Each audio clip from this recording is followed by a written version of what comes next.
Shocking ಸುದ್ದಿ ಸಿಗ್ತಾ ಇದೆ. ಈ ದಿನದ ತನಕ 11 ಲಕ್ಷ ರೇಷನ್ ಕಾರ್ಡ್ ಕ್ಯಾನ್ಸಲ್ ಆಗಿದೆ. ಅದರಲ್ಲಿ ಒಂದಿಷ್ಟು ಬಿಪಿಎಲ್ ಇಂದ ಎಪಿಎಲ್ ಟ್ರಾನ್ಸ್ಫರ್ ಮಾಡಿದ್ದಾರೆ.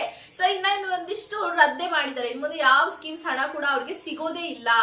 ಈ ತರ ಸಡನ್ ಆಗಿ ಯಾಕೆ ಸರ್ಕಾರ ಮಾಡ್ಬೇಕಾಗಿತ್ತು ಅನ್ನೋದು ಜನರ ಪ್ರಶ್ನೆ ಆಗಿದೆ.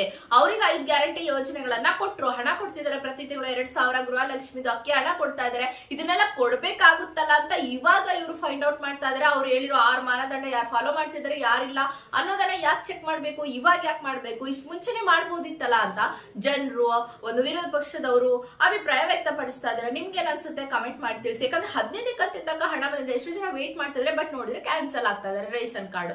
ಓಕೆನಾ? ಸೊ ಹೌದು, ಅವ್ರು ಮಾಡಿರೋ ಮಾನದಂಡ 100%. ಎಷ್ಟೋ ಜನ ಮನೆ ಮೇಲೆ ಮನೆ ಕಟ್ಸ್ಕೊಂಡಿರ್ತಾರೆ ಅಂಡ್ ಬಾಡಿಗೆ ಹಣ ತಗೊಳ್ತಿರ್ತಾರೆ. 2-3 ಕಾರ್ ಇಟ್ಕೊಂಡೆ ಬಿಪಿಎಲ್ ರೇಷನ್ ಕಾರ್ಡ್ ಇಟ್ಕೊಂಡಿರ್ತಾರೆ. ಅಂತ ತೆಗಿಲಿ, ಪರವಾಗಿಲ್ಲ.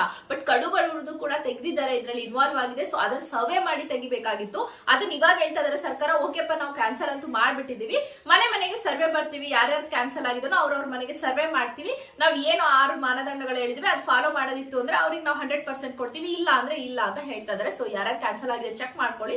ಆಗಿತ್ತು ಅಂತಂದ್ರೆ ಅವ್ರು ಹೇಳಿರುವಂತ 6 ಏನು ಎಲಿಜಿಬಿಲಿಟಿ ಕ್ರೈಟೀರಿಯಾ ಹೇಳಿದ್ರೆ ಅದನ್ನ ಫಾಲೋ ಮಾಡ್ಬೇಕಾಗುತ್ತೆ.